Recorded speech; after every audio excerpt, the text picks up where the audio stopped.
ఈరోజు ఇండియా అంతటా ఒక వింత కింద చెప్పుకుంటున్నారంటే కేవలం బైబిల్ ఉండడం వల్ల మాత్రమే. ఇది ఒక వింత అయిపోయింది. ఇజ్రాయెల్ దేశం అనేక మంది వెళ్ళారు, చాలా మంది వెళ్ళారు, క్రైస్తవులు వెళ్ళారు, క్రైస్తవేతరులు వెళ్ళారు. కానీ అందరూ ఏం కొనుక్కున్నారు? ముసుగులు, ద్రాక్షారసం, రొట్టె, ఫ్రైరాయిలు ఇలాంటివి కొనుక్కొని తెచ్చుకున్నారు. వెళ్ళలేని నాకు హిబ్రూ బైబుల్ని దేవుడు అక్కడి నుంచి పంపించాడు. దేవుడికి వచ్చింది బైబిల్ కృప. ఈ హిబ్రూ బైబిల్లోంచి చదవడం వల్లే ఇంకా లోతైన మర్మాలు అన్నీ దేవుడు మాట్లాడాడు. ప్రాముఖ్యంగా మీ ముందు ఒక మంచి మాట చెప్పాలని ఆశపడుతున్నాను. గత కాలంలో నేను మే నెలలో వచ్చాను కదా, మే 4వ తారీఖున వచ్చాను. మే 3వ తారీఖు ముందు మార్చి ఏప్రిల్ నెలలో దేవుడు ఏమని చెప్పారంటే, ఒక తెల్ల చీర కొనుక్కో, నూతనమైన అభిషేకం ఇస్తానని దేవుడు నాకు చెప్పినప్పుడు తెల్ల చీర కొనుక్కోవాలనుకుంటే మా చర్చిలో ఒక పెళ్ళి అవుతుంది. ఆ పెళ్ళికని ఆ అమ్మాయికి, పెళ్లి కూతురికి బట్టలు కొనాలి. అమ్మగారు మీరు రండి, మీ చేతులతో మీరు కొనాలంటే వెళ్ళేటప్పుడు కాబట్టి తెల్ల చీర చూపించింది. అక్కడ చూసేసరికి చాలా బాగుంది చీర.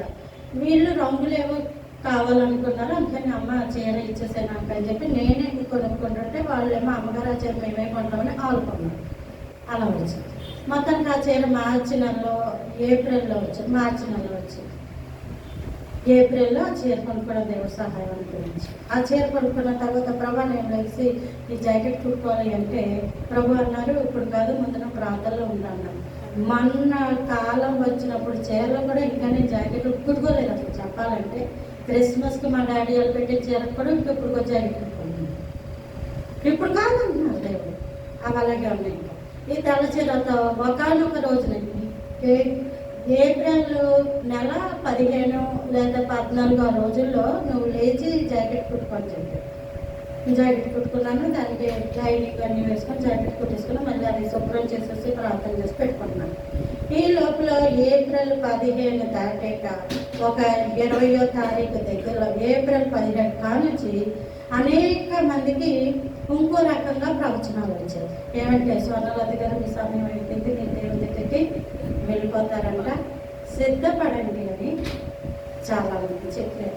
నాకేం చెప్పాడు దేవుడు, నువ్వు తెల్ల చీర కొనుక్కో, నేను వాడుకుంటానని నాకు చెప్పారు. ఈ విషయం నేను ఒక ఆవిడ చెప్తే, అందుకే మీ చీర మీతోటే దేవుడు కొనిపించేసాడండి. ఈ చీర అందుకొరకే, అందుకే మీరే జాకెట్ కుట్టుకున్నారు. మిమ్మల్ని చీరలకు ఏమి కూడా జాకెట్ కుట్టుకోవద్దనడానికి అదే కారణం అని ఒకరు చెప్పారు. ఇంకా ప్రభా నీకు వందనాలు అనుకున్నాను. ఏం జరిగిందంటే, ఏప్రిల్ నెలలో యాక్చువల్గా నాకు భయంకరమైన చేతబడి. ఎవరు పెట్టారో ప్రభు కృప. అయితే నాకు చేతబడి మేకుల మీద నడుస్తున్నట్టు, వంకాయ కూర వేసి ఎవరో పెడితే నేనే వంకాయ కూర నేనే తిన్నట్టు, ఇలా చండాలమైన కళలు వస్తూ ఉండేవి. ఓ పక్క దేవుడు బలంగా వాడుకుంటాడని ప్రవచనాలు వస్తూ ఉండేవి. అన్నయ్యకి చెప్పి నేను అన్నీ చెప్పేదాన్ని. ఈ విధంగా ఉంటే కొంతమందికి ఈవిడ వెళ్ళిపోతుందని మా పాయకరపేట సంఘ విశ్వాసులకు కూడా చెప్పిన రోజులున్నాయి. మీకు కూడా తెలుసు, మన ఆన్లైన్ ప్రేయర్లో లేనా నిహారిక ఆదిలాబాద్ దగ్గర మంచిర్యాల నుంచి ఆన్లైన్ ప్రేయర్లో ఉంటారు కదా, MBBS డాక్టరు వాళ్ళు కూడా ఉంటారు. ఆన్లైన్ ప్రేయర్లో ఎవరైనా అబ్జర్వ్ చేశారని ఉంటారనమాట. ఆవిడికి కూడా దేవుడు చెప్పాడట, రాబోతున్న రోజుల్లో స్వర్ణలత గారి ఆరోగ్యమో బాగోదు, ఆవిడ గురించి ప్రార్థించేది. ఇలా చెప్తానే వస్తున్నారు. ఒకవైపు ఆ మాటలు వస్తున్నాయి, ఒక పక్క ఈ మాటలు వస్తున్నాయి. నేను మంచి రకాల అటు ఇటు ఊగుతా ఉన్నాను. తెల్లారి లేస్తే ధైర్యంగా ఉండేదాన్ని. రాత్రి వేసరికి గుడ్డ టప కొట్టేసుకునేది. తెల్ల చీర ఎంత ఇష్టంగా కొనుక్కొని జాకెట్ కుట్టి దాన్ని చెప్తే అంత భయం వేసింది. చెప్పకూడదు, చాలా భయం వేసింది. ప్రభా అని అనుకున్నాను. ఇది ఈ విధంగా ఉంటుండగా ఏప్రిల్ నెల అయింది, మే నెల అయింది. మే నెలలో ఆన్లైన్ ప్రేయర్ అయింది. ఆ రోజు మే 3వ తారీఖు రాత్రి, ఆ రోజు ఫ్రైడే. ప్రతిరోజు ద్రాక్ష సిస్టర్ అని బెంగళూరు నుంచి మన ఆన్లైన్ ప్రేయర్లో ఉంటుంటారు. ఆ అమ్మాయి రాత్రి 10ంటికి ఇచ్చేసి, అక్క ఈ రాత్రి పునాదులు కదిలిపోతాయి, ధైర్యంగా ఉండండి, ప్రభు పాదాలు మాత్రమే పట్టుకోనండి అని చెప్పింది. ఆ రోజు రాత్రి ప్రభు పాదాలు పట్టుకుని నీవు నన్ను వాడుకుంటానని నాకు చెప్తున్నావు. అందరికేమో ఇంకో రకంగా వాగ్దానాలు వస్తున్నాయి. ఇదేంటి ప్రభా నాకు చూపించాలి. కొంచెం ప్రార్థన చేసుకొని నిద్రపోయింది. సరిగ్గా 2:30 అయ్యేసరికి కళ. ఆ కళలో మా వారు నాకు అన్నం పెట్టారు. అది తినే అంటే నేను కొంచెం తిని అది ఉంచేసాను. అన్నం ఉంచేస్తే అలా కాదు, ఒక్క మెతుకు కూడా ఉండకుండా నేను తినేసానప్పుడు, ఒక్క మెతుకు కూడా ఉండకుండా నేను తినేసాక నేను పని అయిపోయింది. నీ అన్నంలో తినాల్సిన అయిపోయి నువ్వు లేకు, నీకు ప్రయాణం ఉంది అంటే తీరా చూస్తే సమాధి పెట్టి నిజంగా చెప్తున్నాను. ఏంటి ప్రభా నా ప్రయాణం అయిపోయిందా, నీకు ఇప్పుడు ఎవరికి చెప్పలేదు, నేను అనుకున్నాను ఇంకా వాడబడలేదు, నన్ను అలా నువ్వు మధ్యకాలంలో నువ్వు తీసుకుని వెళ్ళిపోతావు అని నేను అంటా ఉన్నాను. అయిపోయింది ఇబ్బంది వెళ్ళిపో అని చెప్పి చెప్తున్నట్టు స్వరం లేచి బయలుదేరు అంటుంటే నాలోంచి నేను లేచి మళ్ళా వెళ్ళిపోతాను. ఆ సమయంలో మెలకు వచ్చింది ప్రభు. లేచి వెంటనే ఇద్దరు బైబిల్ పట్టేసుకొని నువ్వు నాకు సహాయిష్ ఇస్తే మరొక్కసారి నీ గురించి బలంగా వాడబడతాను. నువ్వు తెల్ల చీర కొనుక్కోమన్నప్పుడు ఈ విషయం నాకు చెప్పాలి, బలంగా వాడుకుంటానని చెప్పేవే కానీ నాకు ఈ విషయాలని నాకు తెలియదు ప్రభా, నాకు సహాయం చేయండి. 90 క్రితం చదువుతాను, అక్కడ ఏమని ఉండదు, నువ్వు చనిపోతావనే ఉండదు. ప్రభా మరింత భయం, ప్రభా నువ్వు ఎలాగైనా నాకు ఆయుష్ ఇచ్చి నిలబెట్టాలి, నేను నీ సేవ చెయ్యాలి. నేను అనుకున్నంతగా నువ్వు నాకు చెప్పినంతగా ప్రణాళికలో ఉన్నట్టు నేను చేయలేదు, అందులో ఇప్పుడు ఒకవంతు కూడా నేను చేయలేదు. దేవుడు నాకు ఇచ్చిన ప్రవచనాలు ఇంకా ఉన్నాయి, వాగ్దానాలు ఉన్నాయి. ఈ విషయంలో నన్ను నించోబెట్టాను. నన్ను అడిగినప్పుడు తెల్ల 4 గంటల ప్రాంతం వరకు నేను నిద్రపోలా, ప్రభు పాదాలు పట్టు నాలోంచి నా శరీరం నుంచి నేను వచ్చేస్తున్నాను. ఎంతసేపు బయటకు వచ్చాను, నీ చేతి ఇచ్చి గట్టి పట్టుకుని నేను వెళ్ళను అన్నా సరే ఈ చేతిలోంచి ఈ చేతిలోంచి వచ్చేస్తున్నాను బయటికి. ఏంటి ప్రభు ఇది అని గోజాడి ప్రభు దగ్గర ఉన్న 4 గంటలకి దేవుడు 91వ కీర్తనలోంచి నేను నీకు దీర్ఘాయువును ఇచ్చేదను అని చెప్పిన తర్వాత నిద్ర పట్టింది. కానీ ఆయాసము గుండెదడ మాత్రం తాకలు. పొద్దున్న లేసి అమ్మ డాడీ వాళ్ళు చెప్పగానే వచ్చేసేమో నువ్వు అన్నప్పుడు వస్తా ఉంటే ప్రభు అన్నారు, నువ్వు వెళ్ళాల్సింది ఇక్కడ కాదు మా చెల్లాలి ఇంటికి అన్నప్పుడు మా చెల్లికి దేవుడు ముందే చెప్పాడట, మీ ఇంటికి సేవకురాలు వస్తుంది, ఆమె నువ్వు జాగ్రత్తగా చూసుకొని చెప్పాడట. మా చెల్లి ఎవరో అనుకుంటుంది, తెలసొత్త నేనే ఫోన్ చేసి దేవుడు నన్ను మీ ఇంటికి వెళ్ళమంటున్నాడు కానీ వచ్చే నన్ను అర్జెంట్ కనుక వెళ్తారు. మా చెల్లెలు ఇంట్లో 4 రోజులు సుమారు ఇక్కడ ఒక 5 రోజులు ఉంచి మళ్ళా మే నెల 14వ తారీఖున మా అన్నయ్య అలాగే సాల్మన్ రాజు గారు వీళ్ళిద్దరూ నన్ను పెట్టారు. ఎంతో ప్రాణాపాయం. మళ్ళీ అక్కడికి వెళ్ళిన కానించి నేను ఇంకా ఇక్కడే ఉన్నాను, నేను తీసుకోవడానికే ఉన్నాను, నేను ఇంకా ఎక్కడికి పోలేదని అపవాది ఎన్నో స్వరాలు పెట్టి మాట్లాడుతూ ఉంటే రివర్స్లో దేవుడు నాకు దీర్ఘాయువు ఇస్తాడు, దేవుడు నన్ను నిల్చోబెడతాడు, దేవుడు నన్ను వాడుకుంటాడు, ప్రభువా నాతో ఉన్నది నీవే గనక నన్ను ప్రపంచానికి చూపించు అని ప్రార్థించడం మొదలుపెట్టాడు. మే నెల అయిపోయింది, జూన్ నెల అయిపోయింది, జూలై నెలలో మన జూన్ మంత్ ఎక్కిన ఒక సిస్టర్ గారు ఆవిడ బైబిల్ రాశారు కదా, బైబిల్ చేతి రాశారు. ఆవిడ ప్రార్థన చేసుకుంటుంటే ఆవిడిని నా సాక్ష్యం ఇప్పుడు మాత్రం ఆవిడ దాకా వెళ్ళింది. ఆవిడ ఆదిలాబాద్ అటు సైడ్ మొత్తానికి. అయితే ఆవిడతోటి దేవుడు అంటున్నాడట, నువ్వు ఆవిడతో మాట్లాడు, ఎవరు నాతో మాట్లాడమని చెప్తున్నప్పుడు ఆవిడ నాకు చేసినప్పుడు ఫోన్ ఒకసారి ఆల్రెడీ ప్రేయర్కి వచ్చింది. ఆవిడ వచ్చి హిబ్రూ బైబుల్ అదే తెలుగు బైబుల్ 4 సంవత్సరాల్లో రాసేనండి అని చెప్పి ఆవిడ చెప్పింది కదా. ఆవిడ చెప్పింది దేవుడి కృప.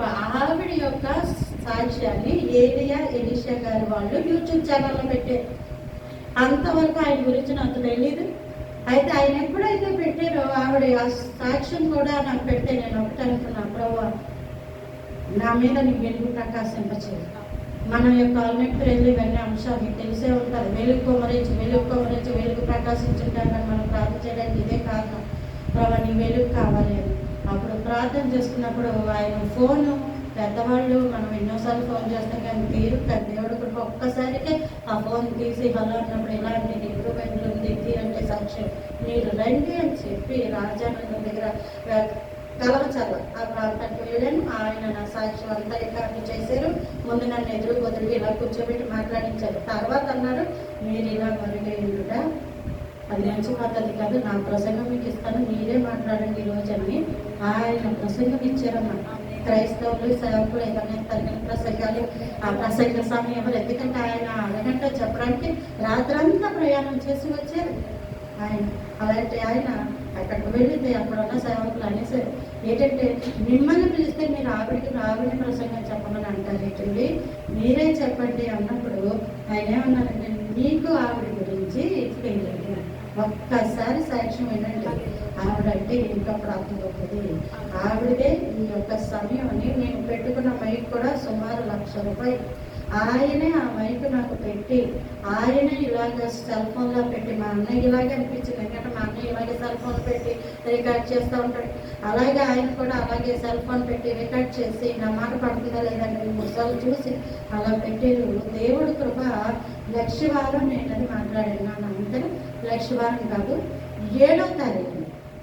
7వ తారీఖున మాట్లాడాను. బుధవారం వెళ్ళాను నేను. ఆ రోజు మాట్లాడాను. 8వ తారీఖున మా ఆడపడుచు కొడుకు నుంచి తాతరికిలో 9వ తారీఖు మధ్యాహ్నం శుక్రవారం అది ఏం చేస్తారంటే ప్రభు వారు 1 గంట నుంచి నువ్వు సెల్ ఫోన్ ఆపేసే అన్నీ ఆపేసే 1 గంటన్నర సేపు అన్ని భాషలతో మాట్లాడు అంటే మోకరించాను, ప్రార్థన చేశాను, అన్ని భాషలతో ప్రార్థిస్తూనే ఉన్నాను. అయిపోయింది గంటన్నర. అయిపోయాక అప్పుడు ఈ ఫోన్ ఆన్ చేసేటప్పుడు టపటపా ఫోన్ వచ్చింది. అమ్మగారు మీ సాక్షులు నన్ను ఎక్కడ విన్నారు ఏంటి అంటే ఇలాగా ఛానల్లో పెట్టారు నిషా గారు. సుమారు 15,000 వ్యూస్ వచ్చాము. దేవునికి ఉచితమైన కృప. ఎన్నాళ్ళు నాకు ఫోన్ కాల్స్ వచ్చేవి కావు. అలానే అంటే మన వాళ్ళు చేసేవారు. మన వాళ్ళ గురించి నేను చెప్పట్లా. బయట నుంచి అందరు ఫోన్ కాల్స్ ఏవి వచ్చేవి కావు. ప్రభు కృపేటట్టు ఇప్పుడు సెల్ ఫోన్ సైలెంట్ పెట్టుకోవడానికి ఏం చేసినా ఫోనే, రాత్రులు సైతం ఫోన్లే. అందుకని ప్రత్యేకంగా పడుకో లేకపోతే సెల్ సైలెంట్లో పెట్టు అంటే సెల్ సైలెంట్లో పెట్టి ఏదైనా ఫోన్ వస్తే మళ్ళీ గబాయి ఫోన్ పట్టుకొని వెళ్ళి హాల్లో వెళ్ళి మాట్లాడుకుని ప్రార్థన చేసినాడని దేవుడు సహాయము అనుగ్రహించారు.